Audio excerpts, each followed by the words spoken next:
Aku penat ya Allah, tapi aku tahu ya Allah, aku yakin penat aku ini famulaqih, akan aku bawa bertemu denganmu wahai Allah. Cukup. Tak ada lah penasihat yang paling baik melainkan pada apa yang Al-Quran pernah bicarakan. Tapi ini semua penat-penat di hadapan Allah, kita akan menyaksikan. Liyurau a'malahum, saat dipertontonkan amal. Ya Allah, tak sangka atas dunia dulu kita pernah gini ya bang kan. Tak sangka. Ingat lagi tak macam kita tengok foto-foto kita yang lama. Siapa yang kahwin, ada tak foto kahwin? Kau tak ada, dah tak tahu letak mana makanan nai dah. Lepas tu?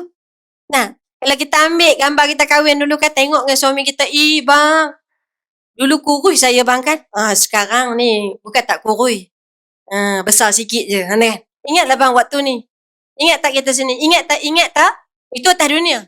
Di akhirat nanti, liyurau a'malahum ni kita tengok kat skrin Allah Ta'ala, hati rasa radiyah. Hati rasa tenang. Ya Allah, dulu seronoknya mujuk aku buat macam tu. Mujuk.